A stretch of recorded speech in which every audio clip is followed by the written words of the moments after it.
안녕하세요. 오늘 우리가 한번 파헤쳐 볼 이야기는요, 정말 흥미로운 주제입니다. 바로 그냥 사람들한테 인기 많은 거랑 진짜 중요한 무언가에 모든 걸 거는 거, 이 둘 사이에 얼마나 놀라운 차이가 있는지에 대한 이야기죠. 자, 바로 시작해 볼까요? 자, 한번 상상해 보세요. 여러분이 지금 어떤 운동이나 프로젝트를 이끌고 있는데 이게 완전 대박이 난 거예요. 사람들이 여러분의 메시지에 열광하고 지지자들이 매일같이 불어나고 있습니다. 말 그대로 성공의 최정점에 서 있는 거죠. 자, 바로 이런 상황에서 여러분이라면 어떻게 하시겠어요? 이 기세를 쭉 이어서 더 크게 판을 벌리시겠어요? 아니면 뭔가 다른 걸 생각할까요? 잠시 후에 이야기가 아주 뜻밖의 방향으로 흘러갈 겁니다. 이 이야기의 배경부터 한번 들어가 볼게요. 오늘 우리가 살펴볼 자료는 예수라는 인물이 인기의 최정점을 찍었을 때 정말 어마어마한 군중이 그를 따르던 바로 그 순간에서 시작됩니다. 보시는 것처럼 성경 구절이 당시 상황을 딱 보여주죠. 그냥 몇 명이 따라온 게 아니에요. 수많은 무리, 말 그대로 가는 곳마다 구름대처럼 사람들이 몰려들었다는 거죠. 엄청난 대중적 관심이 쏠린 겁니다.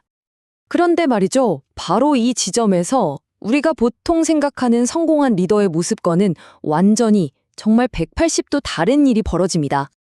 예수는 이 엄청난 군중을 더 환영하고 이끌고 간 게 아니라 갑자기 돌아서서 그들한테 말을 걸어요. 여기서 진짜 재밌는 게 이 돌아서다라는 단어거든요. 원문은 그리스어로 보면 스트레포라고 하는데 이게 그냥 몸만 휙 돌리는 게 아니에요.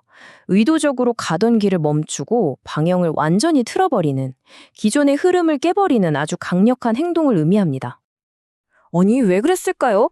모든 게 잘 풀리고 있는데 인기가 하늘을 찌르는데 왜 갑자기 브레이크를 밟았을까요? 이게 바로 오늘 우리가 풀어야 할 핵심 질문입니다. 이 상식적이지 않은 행동 뒤에 어떤 깊은 뜻이 숨어 있는지 지금부터 한번 파헤쳐 보겠습니다. 예시는 자신의 생각을 설명하기 위해서 두 가지 비유, 그러니까 이야기를 들려줍니다. 이 두 이야기의 핵심은 똑같아요. 뭐냐면 어떤 일을 시작하기 전에 그 일에 들어가는 진짜 비용, 진짜 대가가 뭔지 제대로 계산해야 한다는 겁니다. 첫 번째 이야기는 망대를 짓는 사람 이야기예요. 나 저기다 멋진 망대 하나 지어야지 하고 시작하는 건 쉽죠. 근데 막상 짓다 보니까 돈이 모자란 거예요. 그럼 어떻게 되죠? 공사가 중단되고 짓다만 흉물스러운 건물만 남는 거죠. 그럼 지나가는 사람들이 다 비웃지 않겠어요? 저 사람 시작만 하고 끝낼 능력도 없었네 하면서요. 두 번째는 전쟁에 나가는 왕의 이야기입니다. 상황이 좀 심각해요. 우리 군사는 10,000명인데 쳐들어오는 적군은 20,000명이에요. 2배죠. 이럴 때 왕은 뭘 해야 할까요? 무작정 돌격하고 싸워야 할까요? 아니죠. 먼저 냉정하게 계산을 해봐야죠. 우리가 이길 수 있나? 승산이 있나? 만약 승산이 없다고 판단되면 적이 아직 멀리 있을 때 사신을 보내서 화해를 청하는 게 현명한 거고요.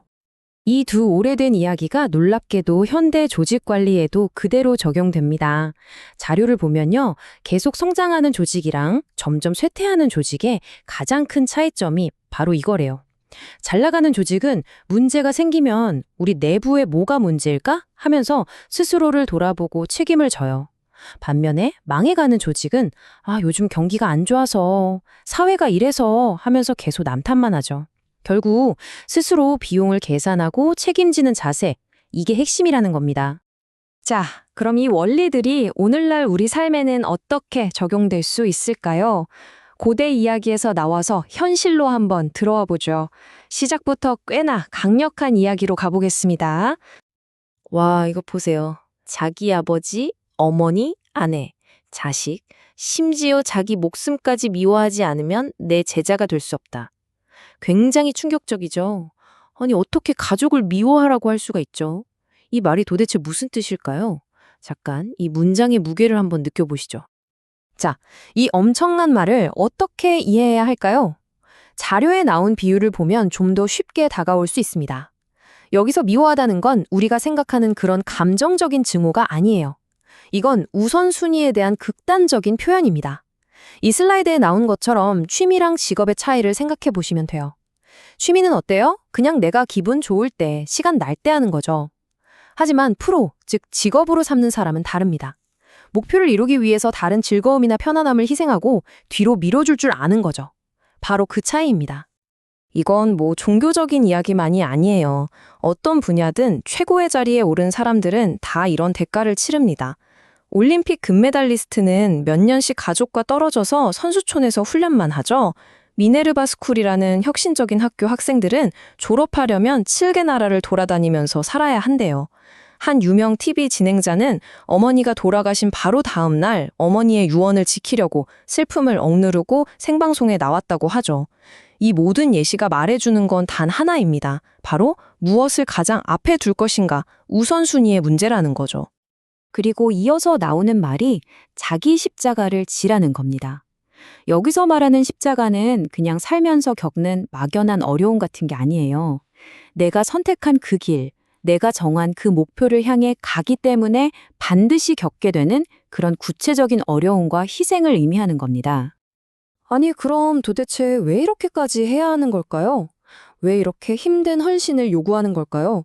이제 결론으로 가면서 그 궁극적인 목적이 뭔지 마지막 비유를 통해 알아보겠습니다. 네, 핵심은 희생 그 자체가 아니라는 겁니다. 고생하려고 고생하는 게 아니라는 거죠. 이 모든 과정의 진짜 목표는 세상에 실질적인 영향을 미치는 존재가 되는 겁니다. 마치 소금처럼요. 이 마지막 구절이 모든 걸 정리해 줍니다.